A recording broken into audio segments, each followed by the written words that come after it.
Good morning, everyone. Welcome to our first dissemination workshop, and thank you very much for your patience and for your presence. My name is Stefania. I am the Communication and Dissemination Manager of the RoBétArmé project. And before we move forward with the agenda, I want to inform everyone that this workshop is designed to be interactive. You have available a question and answer chat. So please, if you have questions or opinions, you can use this chat to put your questions, and the questions will be selected and answered at the end of all the presentations in the round table and in the Q&A session. So I will provide a brief introduction of the agenda, what we can expect in this workshop. So the main goal of the workshop was to share with you, our audience, our first and preliminary results. And the agenda will include an introduction of the RoBétArmé project that will be presented by the project coordinator, Dr. Dimitrios Giacoumis, from the Center for Research and Technology, Hellas, in Greece. We follow the presentation of the project use cases presented by Dr. Mathieu Sad from one of the end users, Bouygues Construction. And after, here he is. And after we follow the presentation of the technologies developed and the preliminary results. Rian Kemp from Digital Twin Technology GmbH in Germany will introduce the first digitalization tools for construction sites. Dr. Ioannis Kostavelis from CERT will present the developments in the perception and cognition for construction.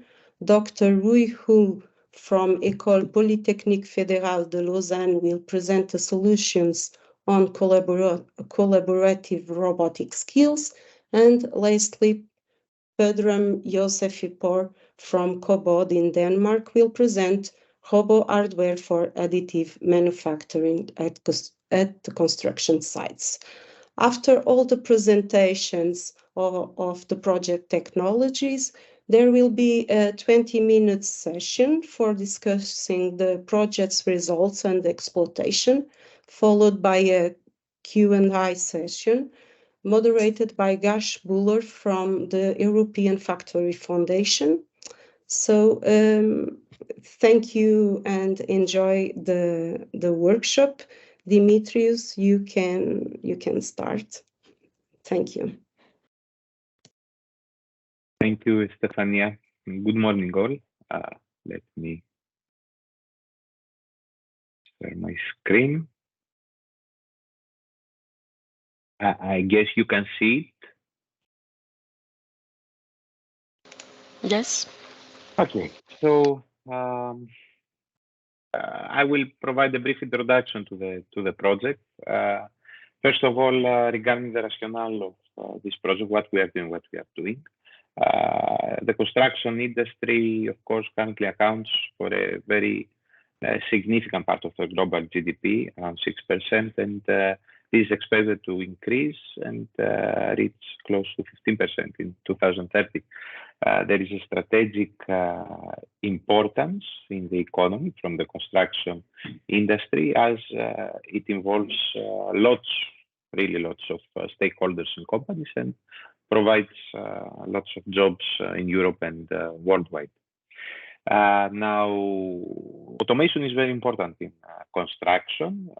We have the concept of construction 4.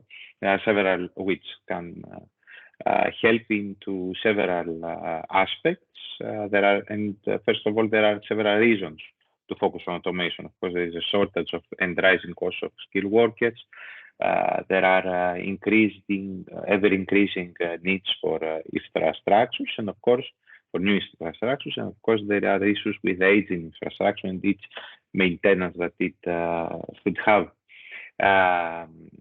Automation in this respect can help by the integration of several technologies like sensors and augmented reality systems of the manufacturing of advanced materials, and further autonomous robot simulation systems, further technologies. Now, in particular, in RoBétArmé project, we focus on shotcreting. We focus on the automation of shotcreting processes. Shotcreting is the concrete spraying casting. It has common applications in tunnel construction, underground mining, and surface rehabilitation. And here, there are even more particular reasons to focus on automating these processes in order to help us conserve resources, in order to have better control of the process, and in this way, helping to resources conservation. There are lots of cases that, of course, the result and the outcomes and the quality of the outcomes depends on the skills of the workers. And last but certainly not least, a very important aspect is that it is a job that has significant health risks that need to be catered for. So, in essence, what we are doing here is that we are developing a human-robot collaborative construction system for shotcrete digitization and automation through advanced perception, cognition, mobility, and additive manufacturing skills. We respond in terms of the construction for aims by focusing on advanced digital tools, additive manufacturing, automation, and human-robot collaboration eventually. In essence, what we are doing is that we are developing a system that comprises of two collaborative construction mobile manipulators. We have two robots that we are building. The first one is the inspection and reconnaissance robot.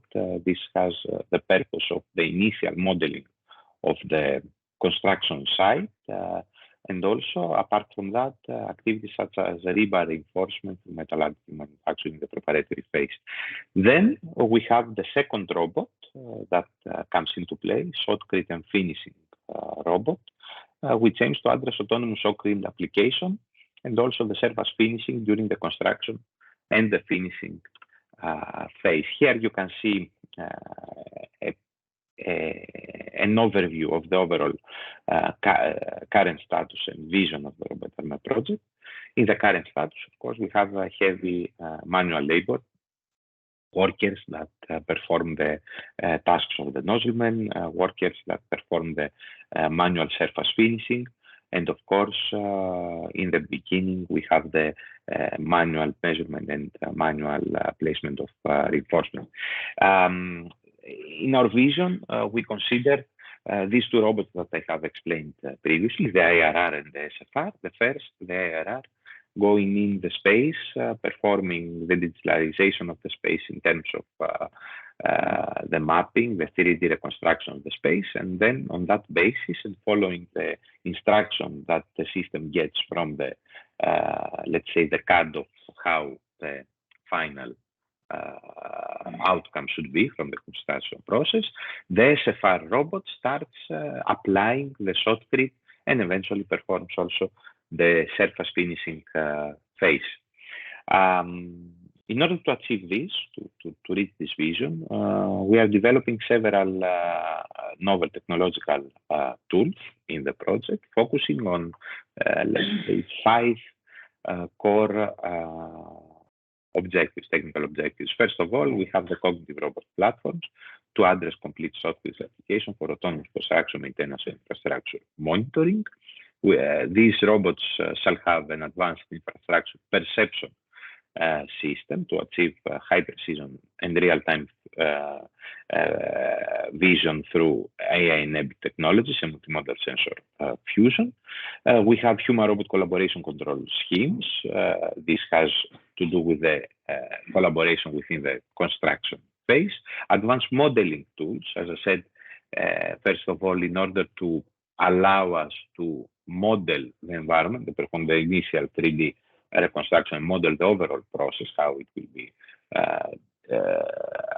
applied. And of course, we have digital twin and simulation environments that are being developed in the project to facilitate the construction, monitoring, diagnosis, and orchestration activities. We are focusing the project in 4 use cases, each related to specific places where shotcrete is typically applied. First of all, we have construction of ground support walls. Then we have repair of piles and beams, repair of post-tension boxes, and also we have construction of tunnels and culverts. For these use cases, we have very competent end users with us, Bouygues Construction, SEAS, Crisis and Nessenbeck, and RoBe with us, each leading specific use cases, but all of them collaborating into the common project vision. Of course, apart from the end users and SET, the consortium comprises very competent partners from several European countries, universities, companies, robot providers, and all together we try to make the best that we can towards the automation of shotcrete activities through advanced AI technologies and robotics. So that's all. Thank you very much for your attention and for this introduction. If you have, of course, any questions, please feel free to.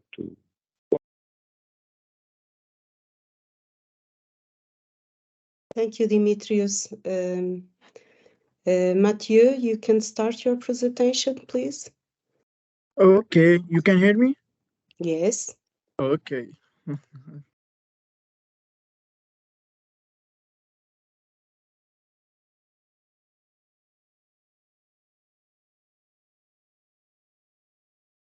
Can you see the screen or not? Yes. Yes. Okay. Okay. Hello, everyone. My name is Mathieu Saad. I am a doctor in civil engineering and building materials. Currently, I am a project manager at the Bouygues Construction in France. Today, I'm pleased to share with you our work, which is to explain the different case studies adopted as part of the RoBétArmé project. I will start the presentation with a general summary of shotcrete and the different systems. Then I will present the different challenges that are linked to the RoBétArmé project. I will then present the requirements obtained by the customers. And then the most important part of this presentation is the case study, and I will close with its conclusion. First of all, what is the shotcreting process? Shotcrete is an all-inclusive term for spraying concrete or mortar with either a dry or wet mix process. However, shotcrete may also sometimes be used to distinguish wet mix from the dry mixed method. Shotcreting is used for area where formwork is not a feasible option. Such areas are typically surfaces during tunneling, surfaces that must be targeted on the underside, and vertical surfaces that has a chance of forming pockets of air if cast in traditional method. Shotcreting is especially good at tasks where with a strong bond between existing surface and the new concrete is a requirement. This is due to the high impact of the shotcrete pressing a thin layer of sand and binder paste into the smallest cracks and voids in the existing surface, creating a good bonding layer. This makes shotcreting an excellent method in the renovation and industry. There are 2 technologies when dealing with shotcreting. We have the dry mix and the wet mix. It's important to note that they are describing a system and not just a specific mix. This means that in some cases, the mix can be strictly the same, but the delivery method out of the nozzle can be different.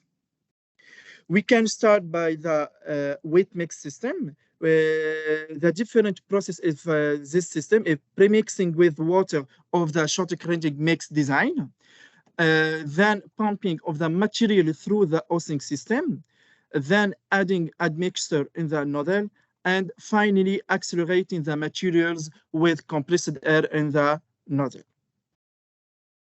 The second type of system is then flow or dry, delivering dry, moist, or wet shotcrete mixed by air pressure through the os, adding water and or admixture to dry mix and admixture to wet mix at the nozzle, and finally spraying onto the surface at the proper velocity. Now I will talk about the challenges of our project.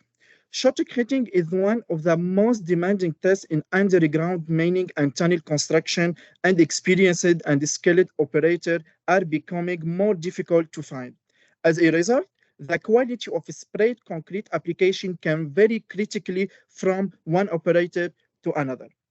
Equipment manufacturers have been increasingly tasked to develop their products so that variation from operator to operator are minimized and the productivity and safety are increased. Traditional control of a spring boom means that every boom position is controlled separately by the operator in order to achieve desired movement. Spraying results, spraying quality, and even durability of the machine can vary greatly between operators. So, the question is, what is the solution? Based on this point, and in order to reduce operated handling error, the robot intervenes to work in a stable and homogeneous manner through the project, providing relevant results.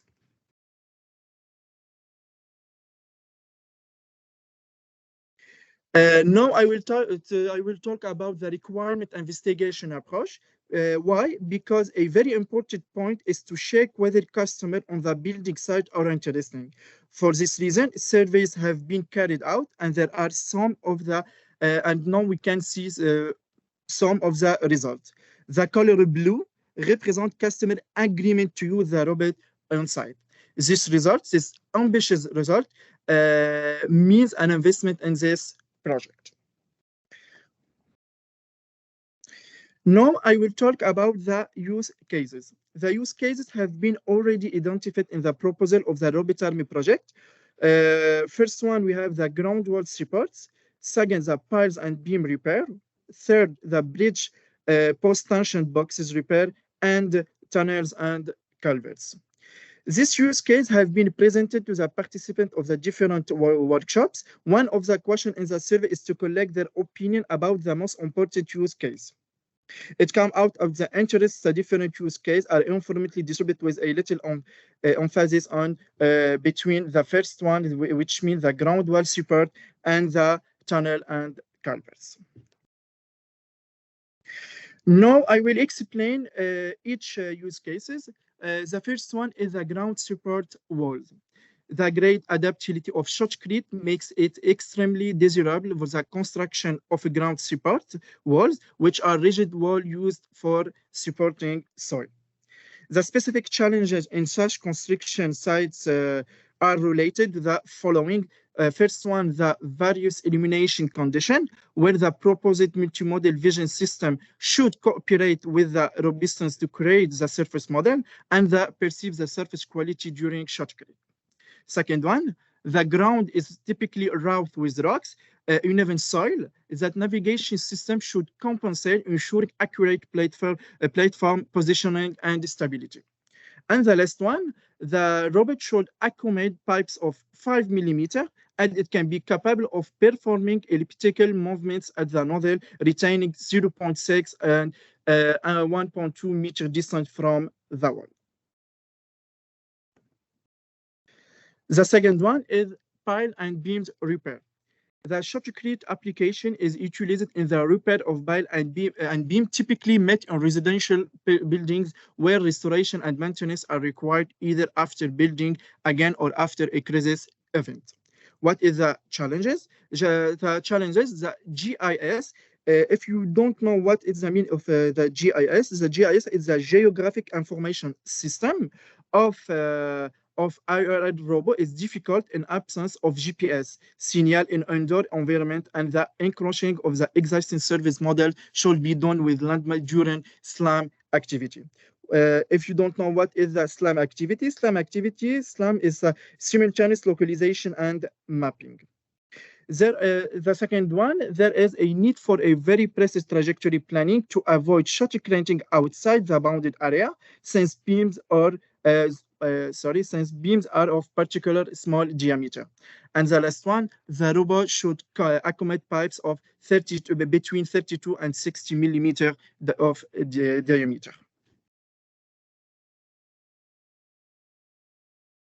And the third one is a bridge post-tension box repair.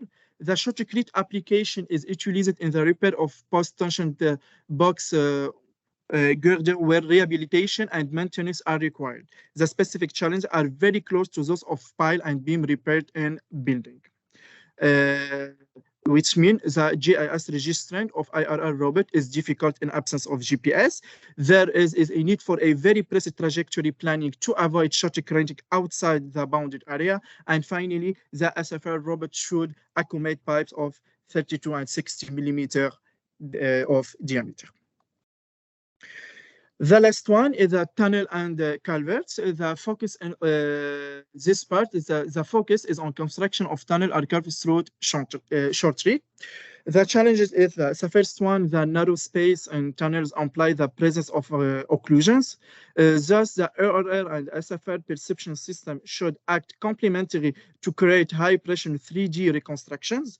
The second one, the SFR robot should be capable of performing navigation simultaneous with the shotcreting in order to capture the curvature of area to be covered surface. And the last one is the excessive rebound, especially in culverts, increases the dust, which should be again addressed by the perception system of SFR robots. And to finish this presentation, I will present some conclusion. The first one, through workshop and questions with main target user groups, the needs and expectations were analyzed and identified.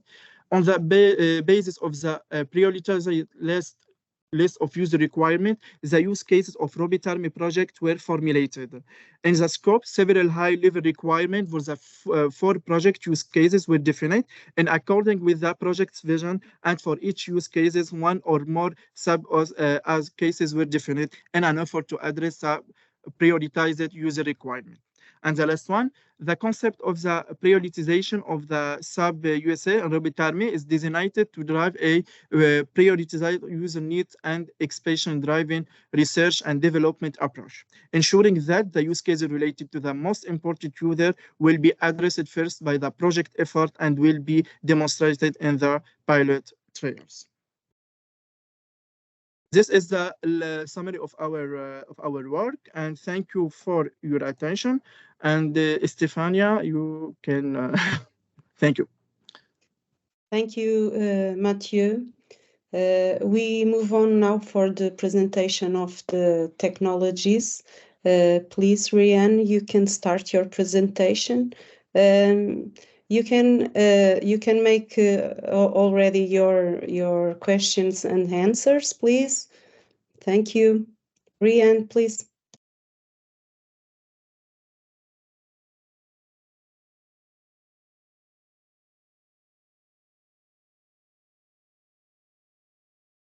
Rian? Okay.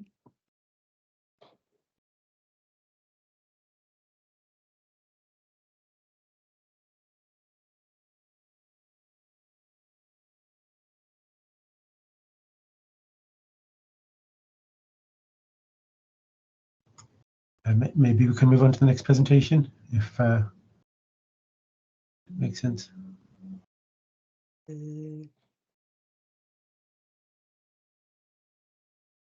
He was here. Rian, you can start your presentation. Stefania, I think he sadly dropped out. I can't see him in the list of participants. Yeah, Yes. as I said, I think if we can maybe move on to the presentation to Yanis, yeah. Yanis, you can start, please. Sorry. Yes, let me share my screen. I'm not sure if I can share my screen.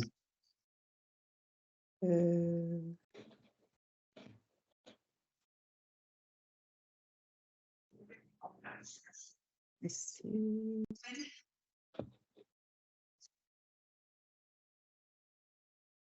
You can try, please. No, it says that only the organizer can do it.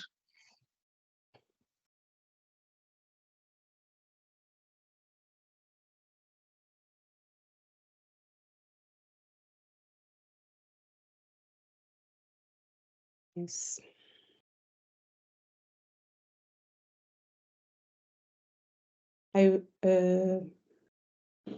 Zoli, I think she entered with the organizer. You can share the presentation of Actually, Yanis, please. I have the same problem with Yanis. I can't share my screen. But you, okay, so can you send me the presentation and I share it, please? It's in the link in Okay. in the next cloud. Yes.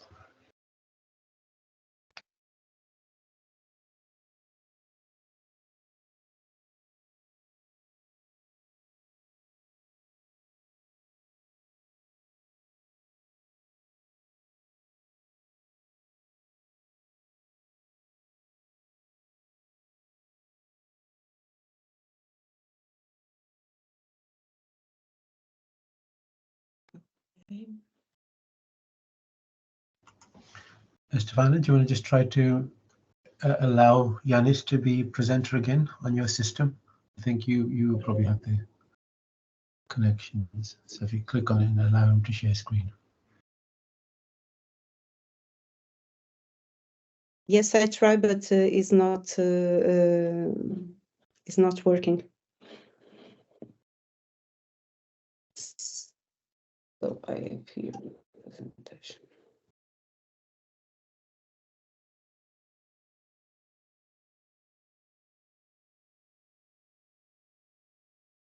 One moment, please.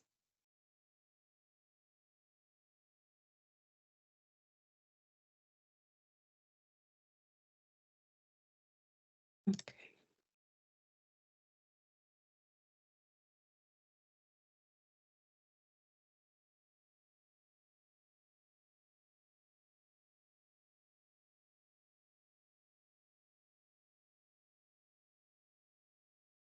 Okay, thank you very much. My name is Yannis Koustavelis. I'm with Sterth.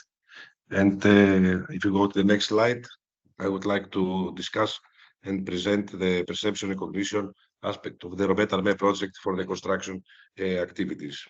Now, moving in the rationale behind this, the next slide, the main focus is, as I said, to present what is the basic computer vision and perception skills and cognitive skills that RoBétArmé projects should have. So in accordance with what will be discussed during digitalization from DTT technologies, the first step, if we don't have a building information model in the construction site, is to create some 3D reconstructions and have a model of the area to be constructed or repaired. Then we have to perform some volumetric strategies in order to extract the exact geometry that needs to be shotcreted. Of course, this perception system has to do with the harsh environment conditions that tackles, let's say, the turbidity and the dust. And at the end, we need also to have a high level cognition in order to make decisions regarding how to orchestrate all the tasks of the robot. So, becoming more specifically, the next slide, you may see the AI-based scanning and construction with the semantic understanding. So, when we enter firstly in the next slide, please. When we enter firstly in the construction site, the first thing we need to do is to recognize and understand the environment. For this reason, we have developed in the consortium a hybrid method that combines YOLO V8 and SIAM mask in order to detect semantics within the environment. As you can see here, we have a semantic segmentation model that detects the exposed reinforcement rebars, and then we have the segmentation tracker that stabilizes the segmentation module. Then, in the next slide, upon having the semantic reconstruction, the semantic of the skins, then we have in parallel, let's say, perform the 3D reconstruction in order to have an accurate model of the area to be constructed or repaired. For this reason, we have developed a hybrid method which combines the odometry of the RTAP map, a well-known method in SLAM, and the InfiniTAP, which produces volumetric reconstruction, and we create a dense 3D point cloud or RMS representation of the environment to be subscribed. If we combine, as you can see in the figures on the right, if we combine then in the next slide the outcome of the semantic understanding and the 3D reconstruction, we may have exact geometric representations of the areas that has to be subscribed. As you can see here, this is some results from the test beds that have been created from our end users. And you can see that the wooden panels with the exposed rebars are correctly detected and reconstructed in the area. Moving to the next slide.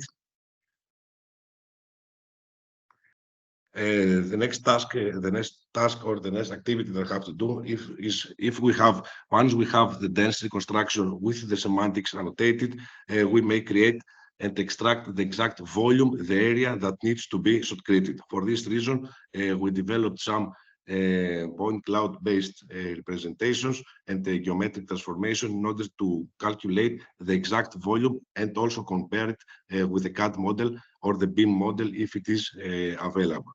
The goal is to generate a sequence of points upon the creation of this volume. Firstly, to slice it in layers on which the shotcrete robot, the SFR robot, will operate, and then we should create a sequence of points that the printhead of the shotcrete robot has to follow in order to create the desired volume.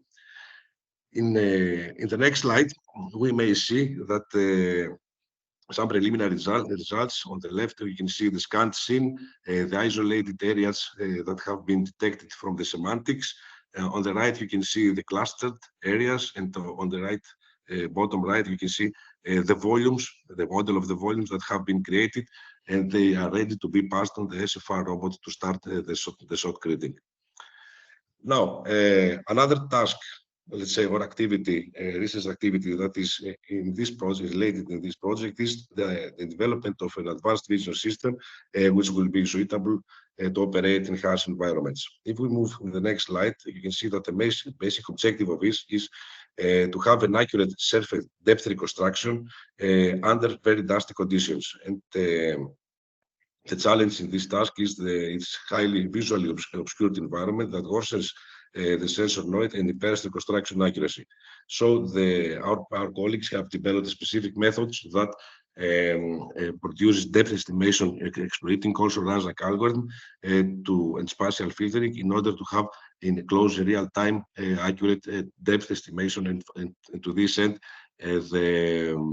let's say the position of different estimation of the different layers that are currently so critical. If we go to the next slide and press next buttons to show, you can see here, you can play the video also. In the actual test bed, there has been a specific topology.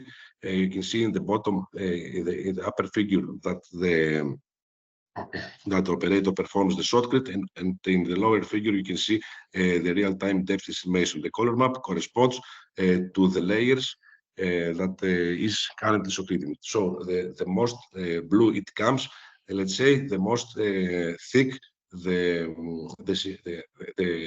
place of this, the spot of this has been became due to the deposition of the cement, of the concrete. If we go on the next slide, you can see observe the exact the same video. with this preliminary solution that has been also tested in the construction test site that has been created by SEAS. As for the future efforts of this, we'll put focus on improving the resolution, of course, and the efficiency of the vision system. Moving to the next slide, you may understand that there are many challenges that has to be tackled in this harsh environment. For this reason, we have a sensor fusion modality which can be used both for the improvement of the depth estimation, but as well as for the monitoring of the construction process. So in the beginning of these research efforts, our partners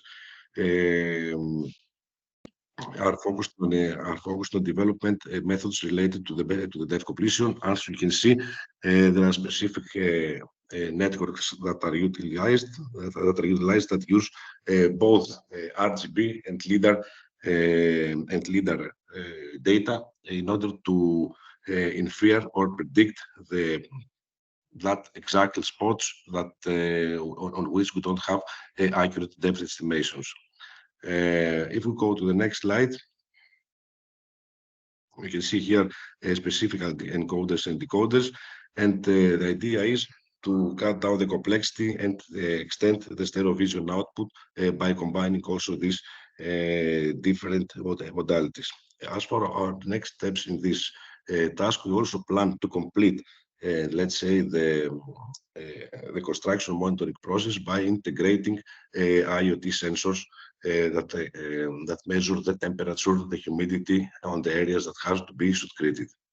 If we go to the next slide, the last part, let's say, of the vision system that has to be developed is the surface finishing and inspection in order to measure the quality with the computer vision methods.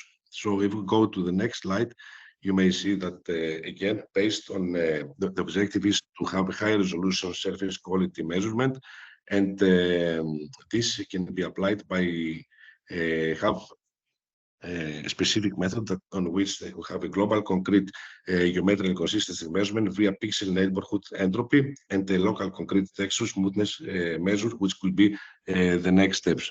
As you go to the next slide, you can see that on the actual test site, we have an estimation of the area that is currently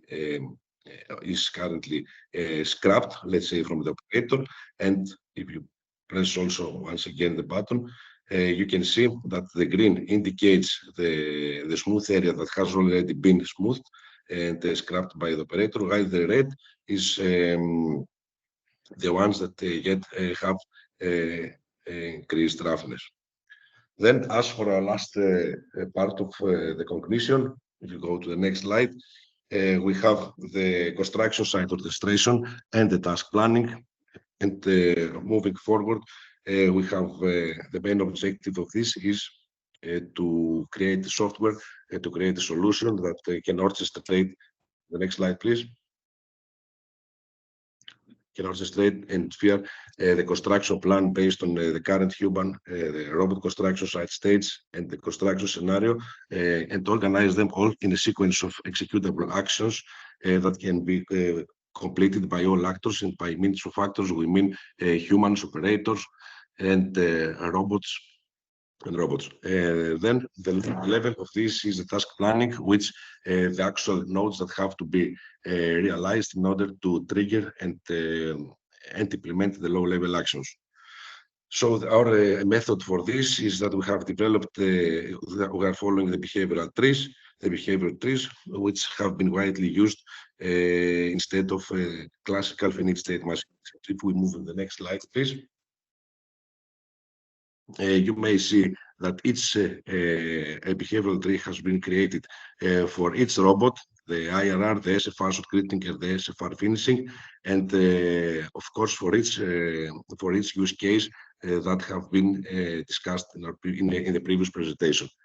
So each use case undergoes a very explicit decomposition, and each task, independently if it is allocated to the human or to a robot, is represented as a node within the behavioral tree.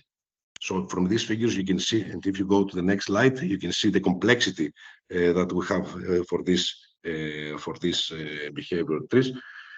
And moving to the next slide,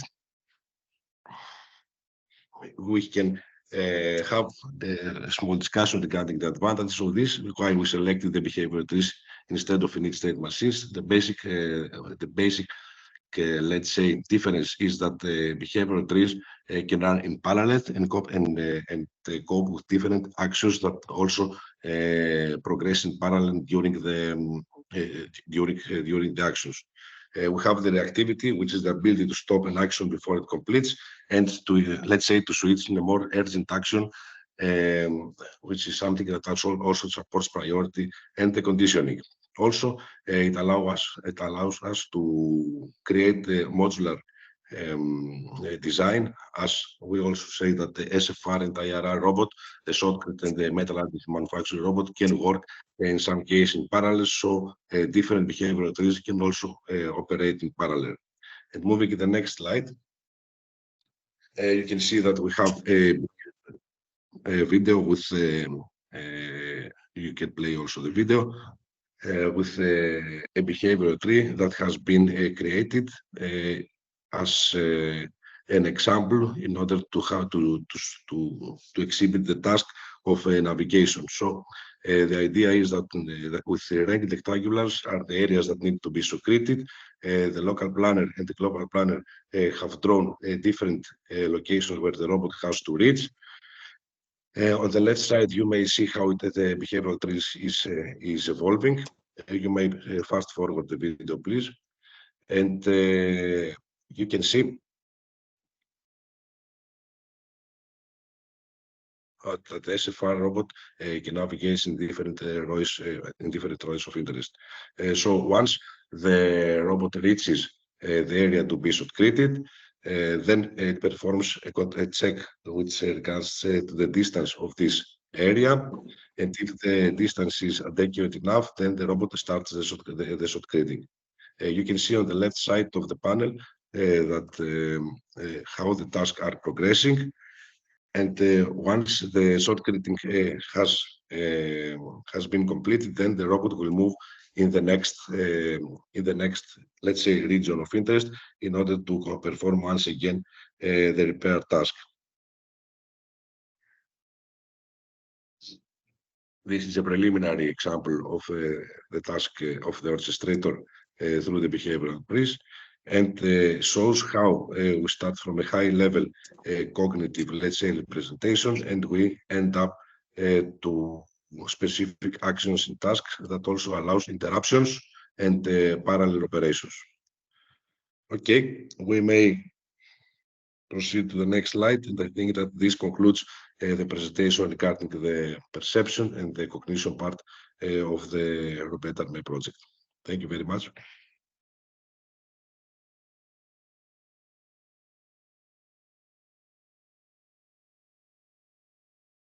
Thank you, Janice.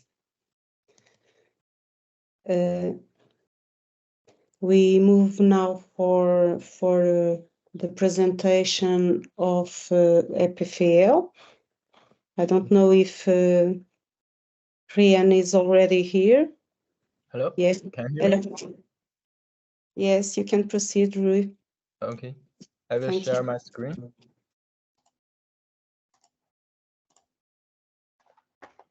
Could you see my screen? Yes. Okay, great. Okay. Yeah. Hello, everyone. My name is Rui Wu. I'm a postdoctoral researcher in Lhasa EPFL, and I will introduce. I'm working on the path planning and control part in the work package 5, and today I will introduce the work package 5 in RoBétArmé, which named the collaborative robot skill for autonomous construction and maintenance. Work package 5 have 7 tasks, and we have 3 task leaders. EPFL is involving in the first 4 tasks, which about the trajectory planning and control of the construction robots. And Kei Luwen is the leader of task 5 and 6, which about vision and perception, also the shared control strategy for surface finishing. Third is the leader of task 7, which about navigation of the mobile base. We also collaborated with the CEIS Anima cobot in the work package. In the beginning, I want to talk about why do we need the autonomous robot for the construction. First is for the efficiency. When workers do tasks like shotcrete, according in industry standard statistics and our collected data observation, the novice worker will waste more than 30% concrete materials, and the expert will waste only 5 to 10%. With robot learning for expert how they doing the shotcrete, we can make the material waste at less as possible. Second, handling heavy tools is a physical burden for workers. Shotcrete also require worker perform non-ergonomic postures, as we can see in these figures. Sometimes even need another worker to help the nozzle man to handle the weight of the tools. And this is not good for the workers' health. And the third is the safety of for the workers. Sometimes workers need working in the hazard environment like internal, and the chemical materials and the dusty during the shotcrete process also pose a threat to the human's health and safety. Also, as the surface collapse, which might happen sometime. Now we know robot is important for autonomous construction. We should discuss about what elements do we need to design an intelligent construction robot. The robot we will build is a mobile robot with a manipulator on the top. We show here the robot with KUKA, but it can be any robot have more than 5 degrees of freedom depending on the tasks. First important thing is the robotic system itself, which consists of the controller of manipulation and locomotion. Later, I will talk about the manipulation together with the work done by K-Leuven and the locomotion together with the work done by Thirst. Then for each controller, we need the task planner to give the desired value for controller to follow. We have the trajectory generated model, the trajectory generation model, which learning from human demonstration.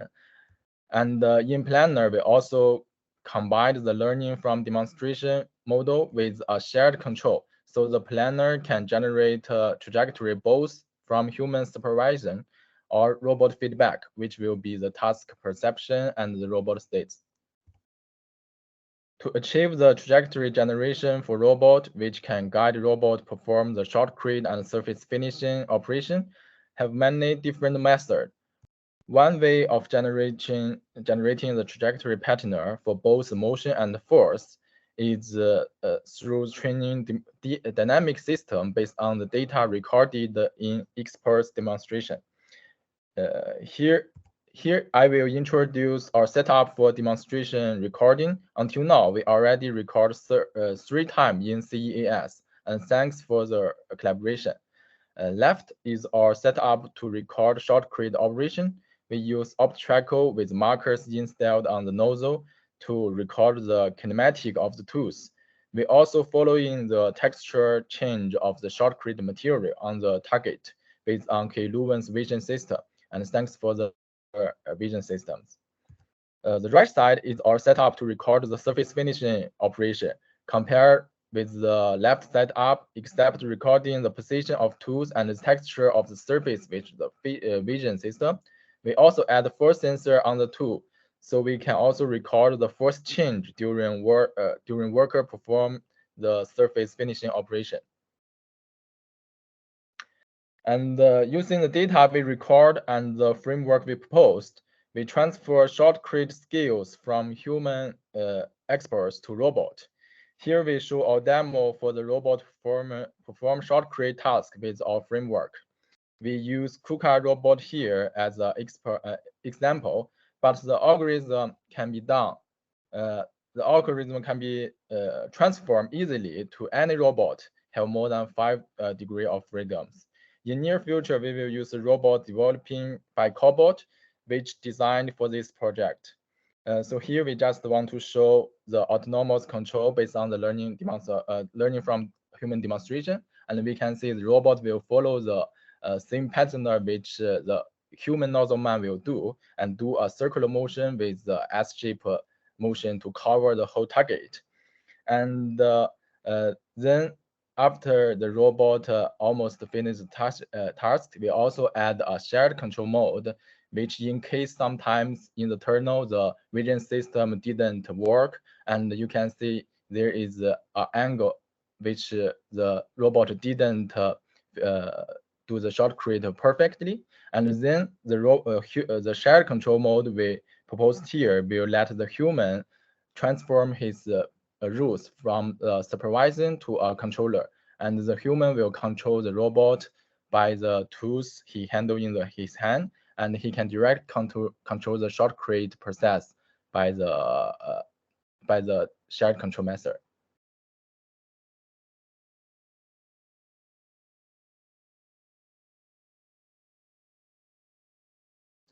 And then,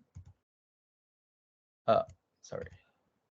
And then I will talk about the generation. I already talked about the generation of the trajectory, but we also need the vision feedback to perform trajectory planning in a closed loop manner.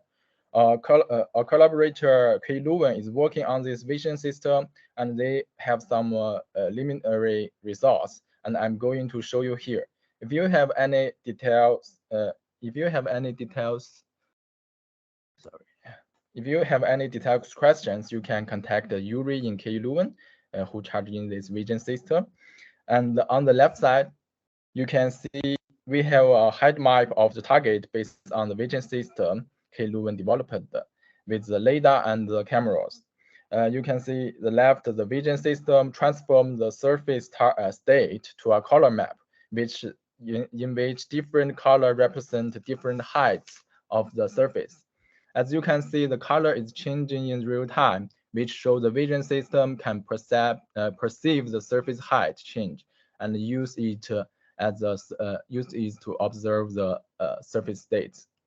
And the same thing hold for the surface finishing task in the right. And we use the same vision system to perceive the target surface and tell us how good the surface finishing is carried out. So this vision system can give us assistance and perception of the quantity of equipment material during the task operation. We talk about shortcut. We talk about our demo for robot autonomous perform a shortcut task and talk about vision. Now I'm going to talk about how the autonomous surface finishing task can be done in this project. This is the preliminary work we have done for the interaction control by dynamic system. We use the machine learning method to train dynamic system models, which can tracking interaction force and motion in the same time, and also have the ability to replan trajectory under the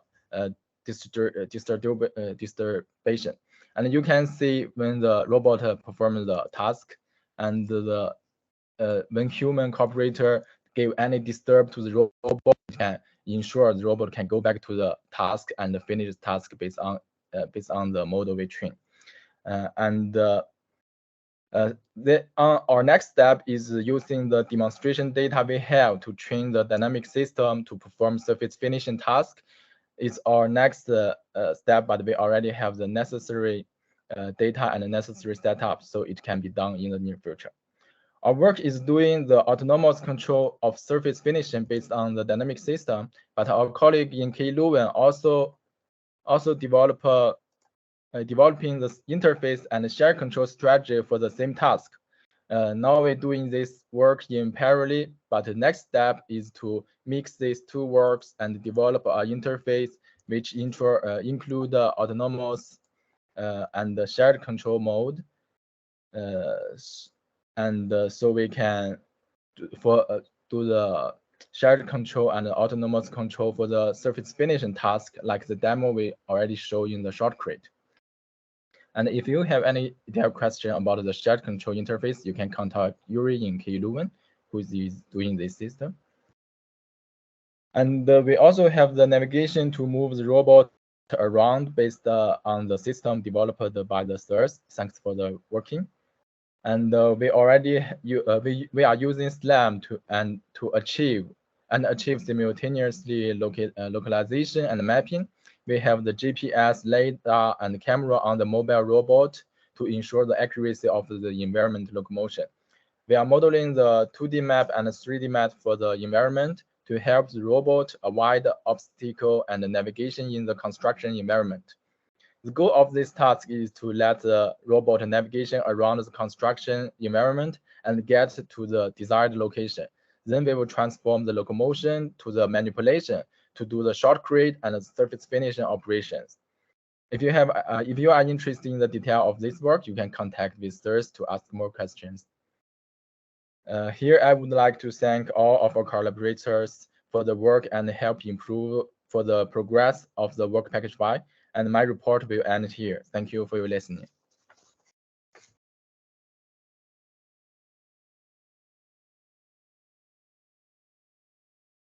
Thank you very much, Rui.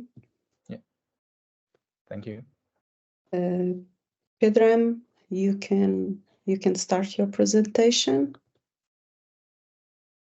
Thank you, Estefania. Can you hear me? Yes. Very nice. Give me a moment. Share my screen.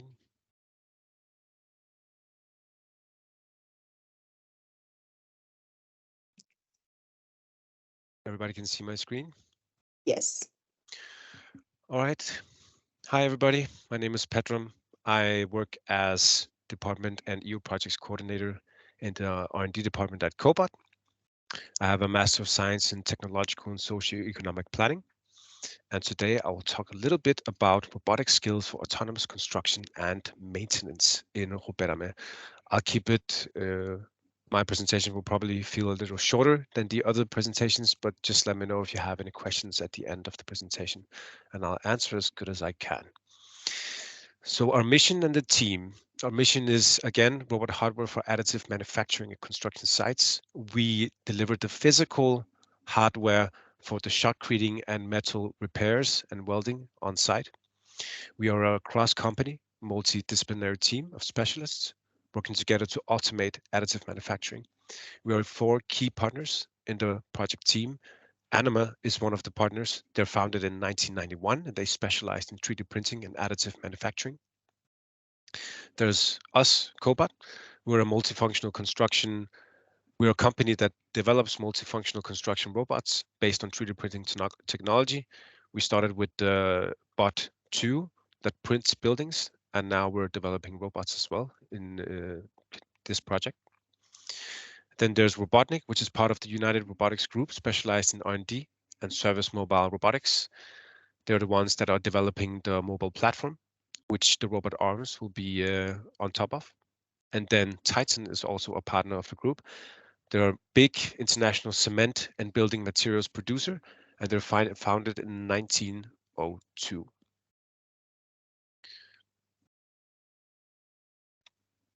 So our question is, how do we build a better future? I believe my colleagues already touched upon most of these points, so I'll do it very short. In our perspective, the global construction industry is facing a lot of challenges. We're not able to follow the demand, and this limits global economic growth. Some of the key challenges are the shortage of skilled workers, safety hazards and worker safety, sustainability, that we need to be more efficient when using our materials and reduce the CO2 emissions. And we also need to increase our construction speeds because we just can't follow on demand. Now, we have been looking at existing solutions to figure out, okay, is there something that already answers these problems or something that we can be inspired from, learn something from? The problem we found out is that these existing products are not yet reliable enough for industry standards, or there's still academic research projects, or they don't do what it is we want to do in this project. So for example, we have the Fischer Baubot, bottom left side. So they're using that for the Koralm tunnel in Austria. So the Fischer Baubot placed 2 anchors every 2 meters to install the handrails and 3 anchors every 3 meters to fix and guide the water pipes in the tunnel. So it's focused very much on drilling and placement. The Staubli shotcrete robot at TU Braunschweig was actually tested successfully in a controlled lab environment. So it's a very large and heavyweight robot. It does the job very well, but it's not mobile. And we want to be mobile. And we need to be lightweight, and we need to be smaller than the Staubli robot arm that was used in this project. Finally, there's the Sika Aliva, which is said to be a robotic solution, but it's basically a automatic oscillating nozzle, but it is still manually directed by hand. So you see it on the bottom left right side. The construction worker is directing where to spray shotcrete, but then the machine itself is oscillating at the end. So how do we try to answer these challenges? Well, we try to answer these challenges with innovation and efficiency through the automation of additive manufacturing. So it's already been talked about, but basically imagine an automated solution. The mobile platform with a robotic manipulator goes to the site where it needs to work. It does automated metal reinforcement cleaning and repairs, but also does automated shotcreting, sandblasting, and surface finishing at the construction site. So each of us in the team have a very, very specific role that is crucial for us to be able to make a whole integrated solution capable of shotcreting and doing metal repairs. Robotnik is the first partner. So they're developing a new heavy-duty autonomous mobile robot designed for construction sites. They already do a lot of different mobile robots, but this one is a new one they will be developing, specifically targeted for the irregular, dusty, and very, very dirty environments at the construction sites where you are shotcreting. It takes a payload of 1 ton. It is equipped with sensors to map and analyze the environment. And of course, the robot arms that we're developing will be mounted on top of the platform. So here at Cobot, we decided to develop a new robot arm for the application. We looked at existing technologies, looked at different options. We looked at cobots. The good thing about cobots is they're cheap, they're lightweight, but they're sadly not durable enough for the shotcreting application. It's very, very dirty, very, very heavy work. We looked at industrial grade robot arms. They could do it, but they're expensive, they're heavy, and they're much more complex to implement into the hardware and software. So what we do in Cobot is we innovate. So we chose to innovate and to see if we could develop a lightweight IP65 robotic arm designed for construction sites and other harsh and dirty environments. And that's what we've done. So basically, our robot arm can take a payload of 500 kilos. It will have a universal tool head, so it can actually use different tools, which is needed for this application. And it will be mounted on the mobile platform that Robotnik is developing and integrated into that. So again, the robot arm will perform sandblasting, which is both for building and repairs. When you, for example, need to clean the rebar and other places, you do sandblasting, and then shotcreting, also for building and repairs, and then surface finishing tasks for after you've been shotcreting. Of course, it will also work with existing Cobot technology. If any of you know about that, we use a gantry system, printer system, where we print with concrete, we print buildings. So we'll also be able to be mounted on that.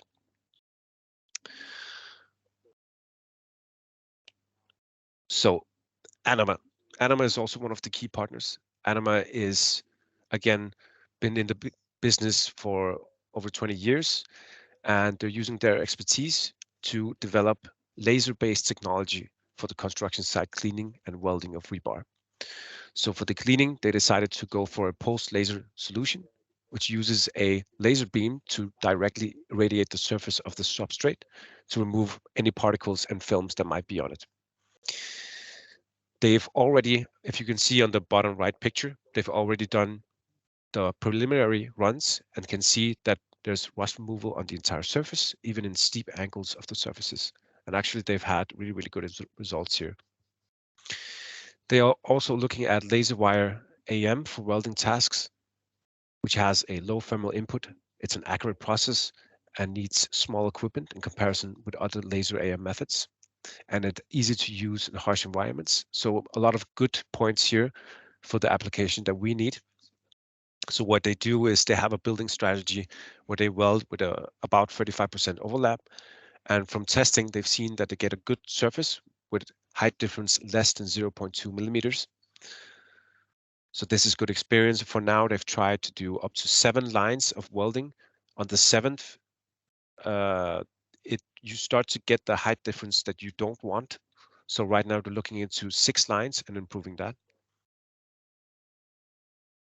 And for those of you curious, for now they're using a cobot, RoBe robot arm, to do these things because they're doing it in a controlled environment and they don't have any issues with dust, pollution, etc.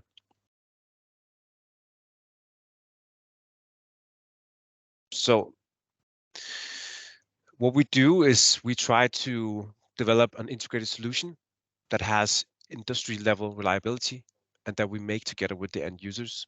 So that's super important for our project team, that we talk constantly with the end users to figure out the solution we're making, that it meets the demands they have.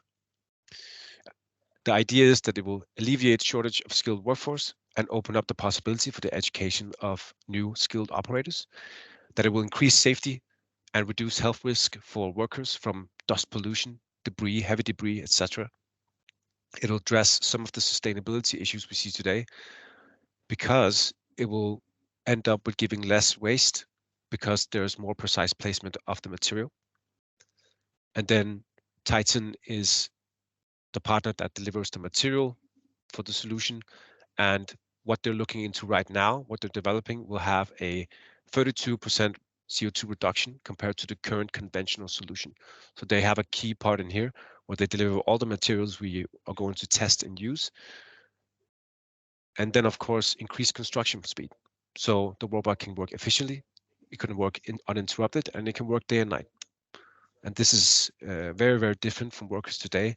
For example, in Denmark, if workers are going to work in the weekends, they get extra pay. Sundays, more pay. Night, also extra pay. So this is something that you can better manage as an end user if you have the robot and then you have an operator with it instead. All right, that's it from my side. Very, very short. Thank you for your attention. If you have any questions, please ask later on. Thank you, Pedram. Anytime. Can we proceed with the presentation of Riem from DTT? Yeah.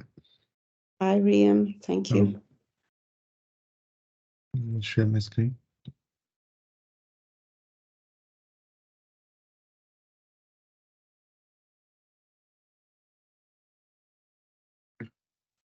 Can you see my screen? Yes. Okay. Yeah, so hello everyone. I am Rehan Khan and I'm here representing Digital Twin Technology.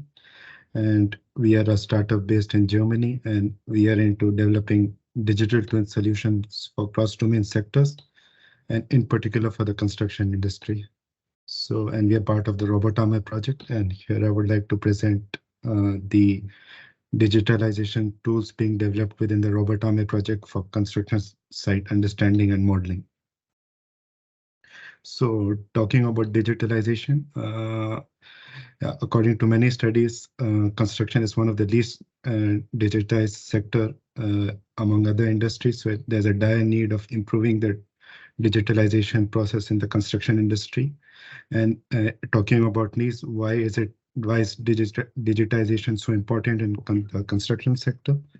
Some of the factors are such as absence of digital information, especially of aging infrastructure, so infrastructures that were built some time back. So this digital information can be information about the geometry, information about the material, or any other built environment related information.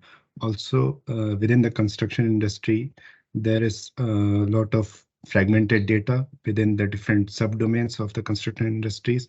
And also there is issues with interoperability between the different data of the subdomains. So it is very important to implement the available digital solutions to firstly unlock the data and then also enable interoperability between the different subdomains of the construction industries. And also in the construction industries, currently there's a lot of data, but currently the decision-making processes within the construction industries is data agnostics. So it is important to make use of the available data so that we can carry out informed decision-making. And in terms of the challenges, some of the challenges in implementing digitalization within the construction industry are firstly the implementation cost. Then another challenge is skill development. So there's a need for training the stakeholders with the concerned digital technology. And then also there's issue with data accuracy and quality in terms of the implementation of digitalization. So talking about how we plan to address this issue within the RoBétArmé projects, we have these 5 different objectives within the implementation of the digital tools. So one of the objective is to develop adaptive data and geometric information model of the different use cases that were presented earlier within the RoBétArmé project.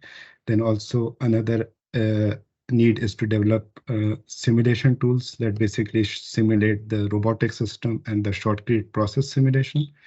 Then also another need is to develop a construction site digital twin for monitoring and process diagnostic based on IoT sensors installed on the construction site. Then another thing that is needed is a decision support system to allow the different stakeholders to analyze data in a holistic fashion. And lastly, we are also developing a human-robot, a human-machine interface based on digital twin through augmented reality.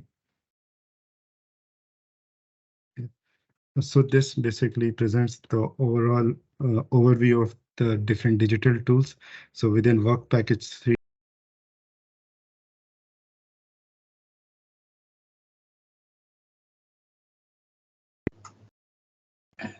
Sorry, you've got muted. Rian, you are mute.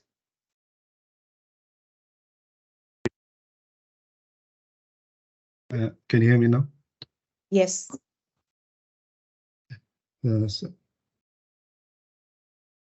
So one of the aspects is to develop the modeling aspect, that is to develop adaptive building and construction information model. Then another thing which we work on, as I showed, is a digital twin for the robotic and shotcrete process simulation. Then we have a central unit, which is basically the digital twin of the construction site. And then we get data through IoT sensors and the different scanning equipments being used within the project.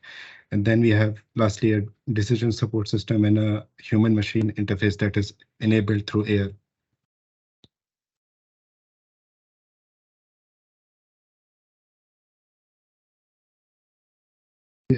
So talking about the adaptive building information model, what we have here is basically adaptive RSIM model, which is basically named as the robotic construction information model.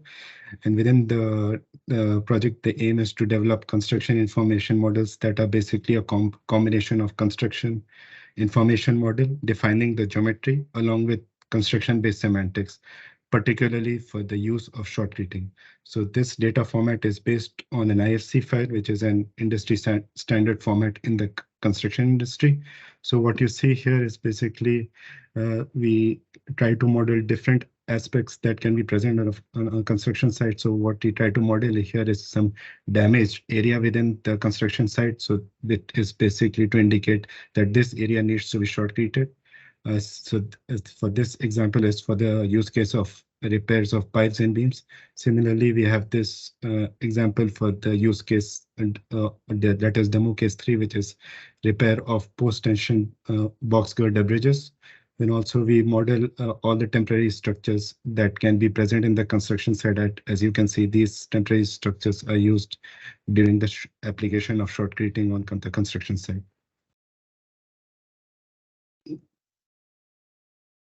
And another aspect which we have within the digital tools is the robot and process simulation digital twin. So this is developed by our project partners STU. So they basically are developing simulation tools that aims to simulate robot and the shortcutting process.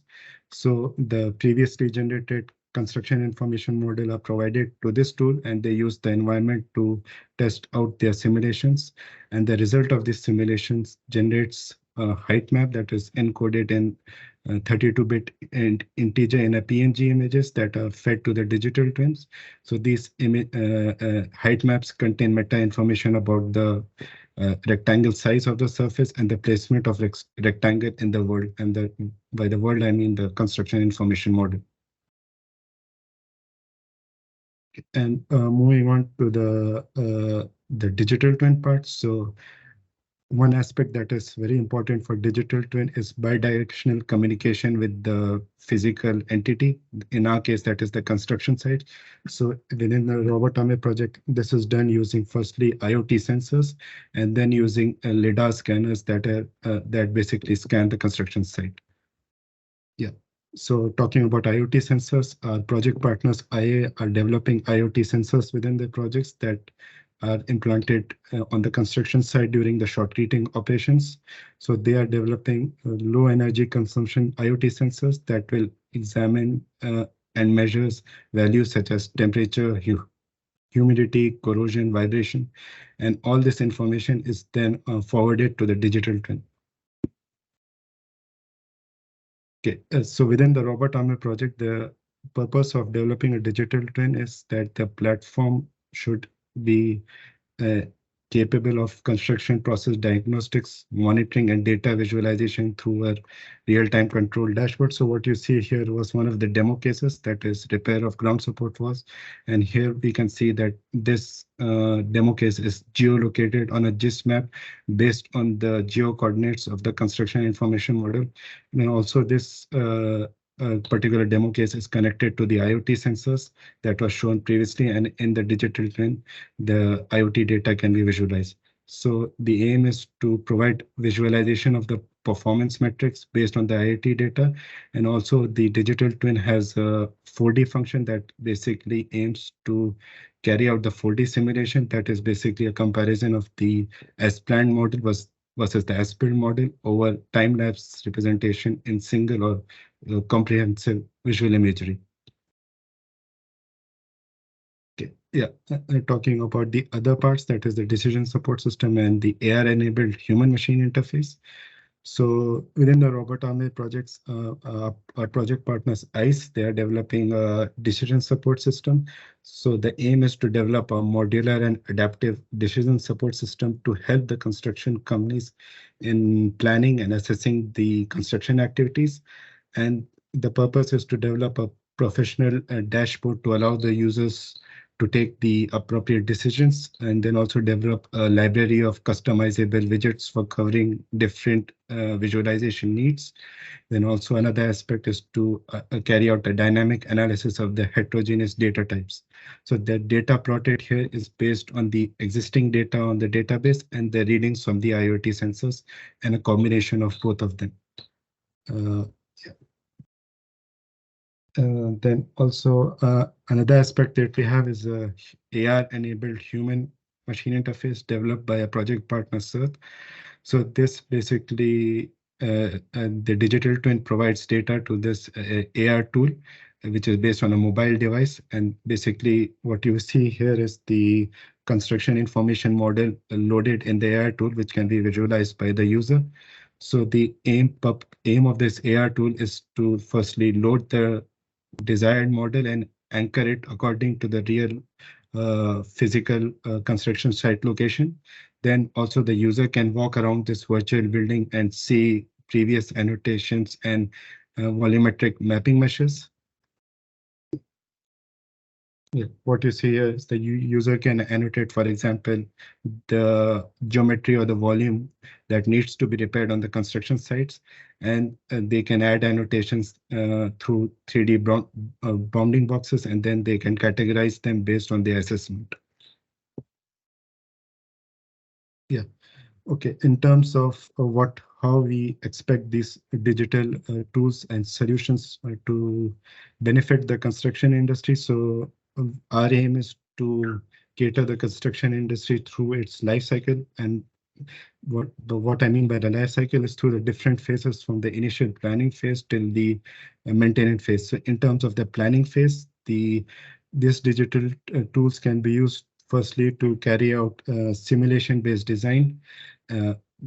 For example, for the robot or the shotcreting process, then they can also help in the schedule planning by simulating the whole process beforehand, which is very important for the construction companies. Then also it can help us in estimating the carbon footprint. So for example, we can beforehand estimate how much material needs to be shotcreted on the construction site, and through which we can predict the carbon footprint, but also it helps in planning with the cost.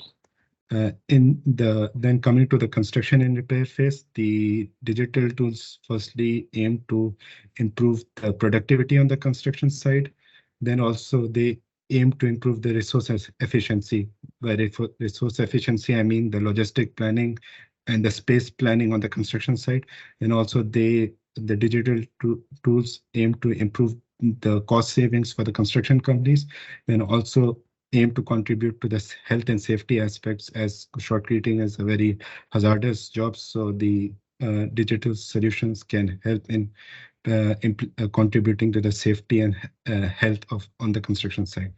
Then after the construction has been completed, the digital tools being developed also will be of use. Firstly, they can be used for the asset management to get a knowledge of how the shotcreting was done and to maintain a digital repository of the shotcreting. Then also to create historic digital twins, which basically has information about the process that was carried out, and this information can be used, for example, in the next construction process to carry out history-based informed decisions. Then another aspect is structure health monitoring, which the digital tools being developed can contribute to the structure health monitoring and also to the risk assessment in the operation and maintaining phase of any infrastructure that has been shotcreted. Yeah, and that was all. Thank you for your attention, and feel free to ask any questions. Thank you, Rian. Now we move on to the round table. Gash, can you please moderate this conversation now? Yeah, sure. Thank you. First of all, thank you, everybody. That's a very, very useful and constructive presentation. There's been quite a few questions that have already been put into the chat, into the questions and answers channel. So if anybody else has got any further questions, just feel free to add them to that channel. I think, Stefano, you're regulating the ones that can be asked, so there might be some waiting for you to be queued up.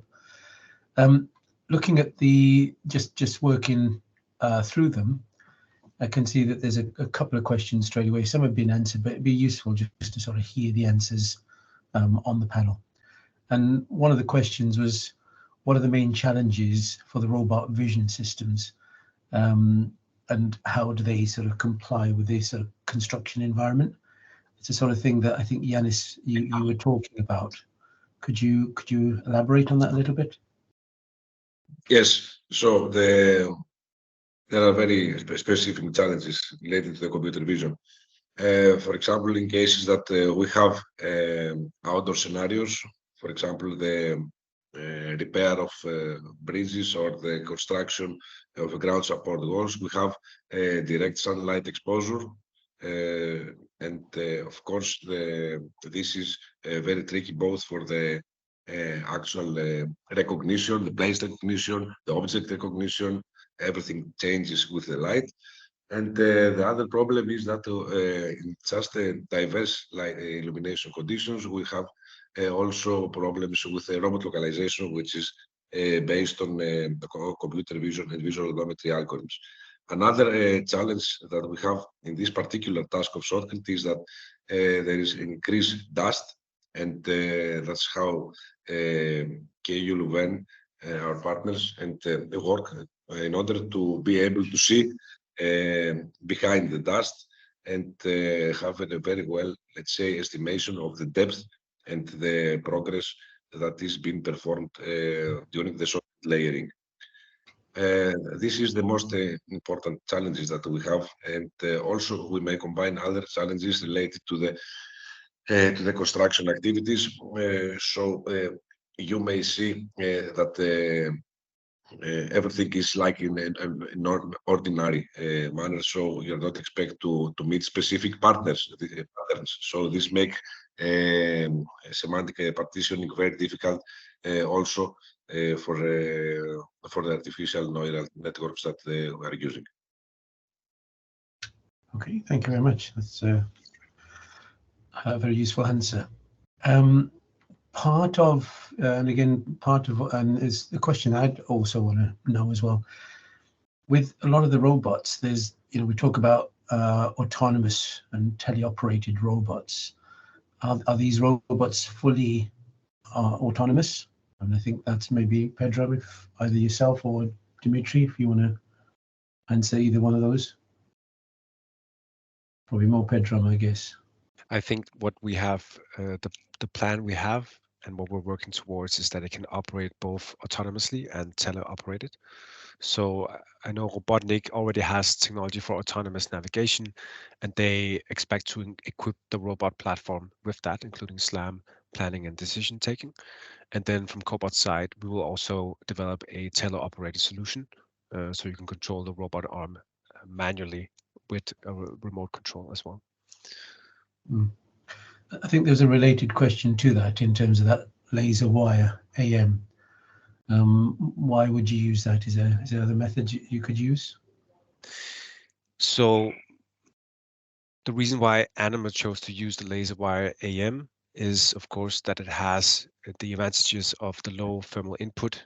It's very, very accurate, and that's what we need. We need precision in millimeters, like 0.1, 0.2 millimeters precision. And then, of course, the equipment is very small in dimensions in comparison with other laser AM methods. So it's very, very easy to accessible. It can go on site, doesn't take that much space, and it's also easy to use in a harsh environment. Okay, thank you. There's also a question for Ian as well. We're talking about the digital twins. At what stages? I mean, you sort of went through quite a lot of information about the whole platform. At what point would you sort of start to use that in terms of the decision making? So right now, in terms of digital twin, the solutions we're developing, it's primarily used in the planning phase of construction projects, but also our plan is to cater to the construction phase. Okay. If you have further questions, put some in the channel. I've got a couple more questions from my side. Looking at this is more towards the EPFL side of it. I think it'll be Ru, you can answer some of this. We talk about human operators in the construction industry. What do you see as the role of the human coming, in the next few years? If some of the work that we're doing now comes to market, what's the role of the human then in the construction areas?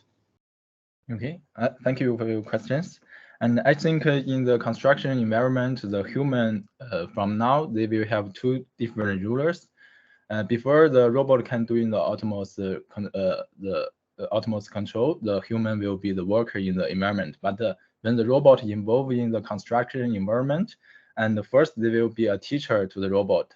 So based on our algorithm, we can learning from demonstration, which human will just show how they do the short create or how they do the surface finishing, and then they can transform skill to the robot, and the robot can do this task autonomously. And this will human in this direction, the human is only a teacher.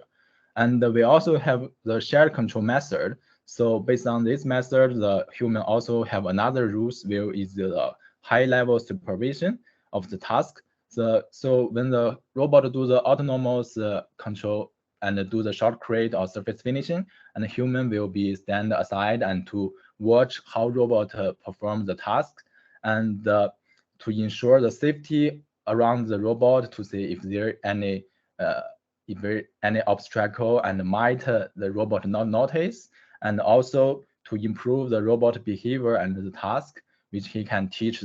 He can tell the robot where you should shotcrete and where you should surface finishing. And I think that's the two more important role in the of the human in the construction environment with robot. Thank you. And from a safety point of view, then how do you put some sort of control measures in for that? You know, that human in the loop. Sorry, about the safety. So the sort of safety measures, you know, that you need to consider for the human being there. I mean, you mentioned some of them, and I think some of that also applies to the robot itself as well. But if you answer that, and then maybe I'll ask Pedram some of the.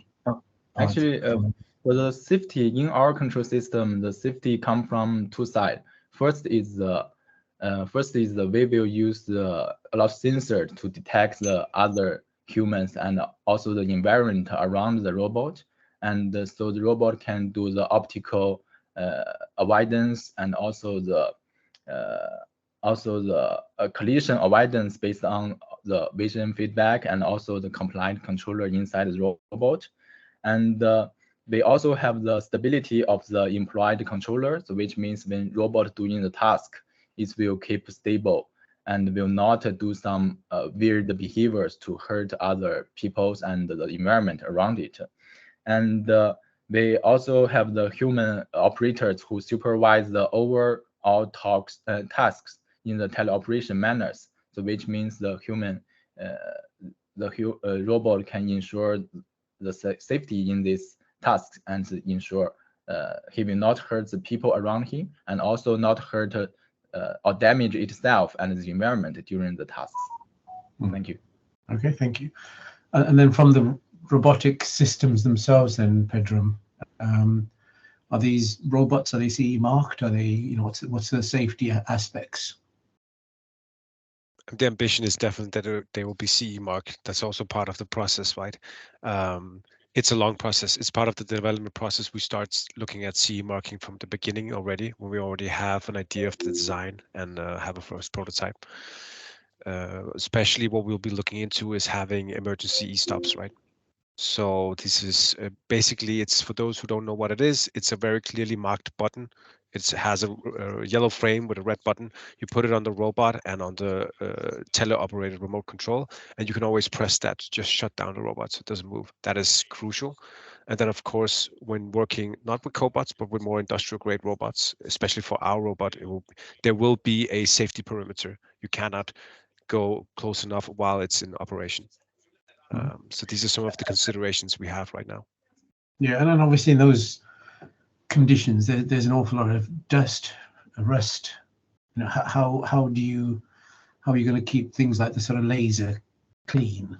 How are you going to keep the sort of robots in a state of functionality? You know, this is concrete after all. Mm-hmm. It is, and that's why with the cobot robotic arm, we're developing it as an IP65 rated robot arm, so it can actually handle all the dust pollution and the heavy debris. Because we like the solution and the technology we already developed is for construction sites working with concrete. Concrete can be very dusty. For the laser, for Anima's tools, luckily their part of the job will be before all the dust comes. So the dust usually comes from either sandblasting or shotcreting. So they go in before us, they scan, inspect with their robot arm, and then they repair any rebar that needs repaired or clean it with their solution. And then our robot arm comes in afterwards and starts really making a mess of the place, but hopefully making it pretty afterwards, right? So. No, excellent. I think maybe Dimitri, I mean, from your side, obviously as a project manager, how are you seeing the progress of the work that we're doing in the project, and how do you see the outcomes and the outputs of this really affecting the construction industry? Well, I believe that the progress overall for the current stage of the project is good. We have already been developing demonstrators, and we have been working hard in this direction to have early demonstrators in order for all of us to be in a better way to understand what each other is doing and how all things fit together, and eventually how we produce useful solutions for the construction domain. And let me note that in my point of view, this is a very important aspect because in this way, by having early in the project tangible outcomes as much as possible, it's also easier to understand them together with end users and see, as also in our workshop today, to be able to understand better all together how these things fit inside the job. So I believe we are in a very good state at this point of the project. We have just concluded the first period of the project, and we move on now to the further developments and the further tests and pilots along all together with all strands and all dimensions of the R&D side of the project. Excellent. Okay. And then sort of almost like finally from Matthias, if you're still on the call, from the use cases, how realistic do you feel that the use cases are, and how challenging do you think, some of the sort of work that's coming out of the project, how challenging is it to implement some of the work?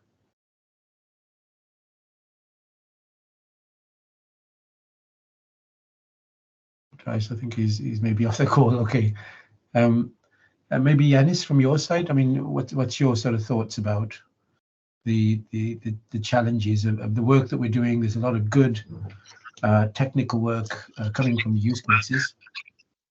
How do you see that being? Basically, yes, the use cases were somehow carefully selected in order to reveal all the capabilities of the robot. They are indeed very challenging, especially the one related with the bridges post-tension boxes, which actually we have narrow passes, and it's not so easy to find, let's say, solution in how to enter in such applications. The rest of the use cases regarding ground support walls are also challenging due to the direct sunlight conditions and the challenges for the perception. The repair of piles and beams has to do with mostly with the performance of the robot. You imagine that you enter in a building that you have to do a lot of small repairs, and now we need to see there how fast the robot can operate. And also the tunnels and the culverts, and more specifically the service tunnels, are themselves are very, let's say, challenging with respect to the geometry that has to be followed and the robot planning. Yes, they are challenging, but they are also carefully selected for to reveal the capabilities of the robots to be developed. And on top of that, we are finally discussing recently with end users to extend the possibility, the capabilities of the robot by adding the sandblasting, which is an activity that is most typically prepared for the surface preparation before the actual concreting. Excellent. Yeah. No. It's as I said, certainly from looking at it from the European Factory Foundation exposure point of view, it's a very, very interesting project. There's a lot of good outcomes I can see immediately. So, the coming workshops, I'm really looking forward to some of the presentations that we're going to make there. Before I sort of close off the session, as we're coming up to 11 o'clock, does anyone have any further questions, or do we want to have any further comments on this? Maybe Dimitri, from your side, just closing comments. I believe it was a great workshop, first of all, and I would like to thank very much the organizers, Stefania. You have done a great job, and thank you very much for all the organization and all the efforts. As I said before, also, it is a very good thing in all of us to get together and discuss on approaches, ideas, what is being developed in the project, and to get feedback, precious feedback from the construction community and all the stakeholders, of course. And I'm very happy to be part of this workshop today and to have participated here. Thank you very much. Thank you very much. And of course, I would like to particularly thank all our participants who make our effort really worthwhile. Excellent. Thank you very much. And Estefania, do you want to close off the meeting from our side? Yes, thank you. I also want to thank all the participants who attend this session, and of course, thank you to our speakers for your making this session so insightful and informative. I just want to say that we will have this the video of this workshop in our YouTube channel, so it will be available to those who missed it. So thank you everyone, and follow us to the next to our next progress developments and our next events. Thank you all. Thank you very much. Thank you. Thank you very much. Thank you very much. Have a nice day. Bye, Bye-bye. Thank you. everyone. Bye. Bye. Right. Thank you very much. Bye bye. Yeah.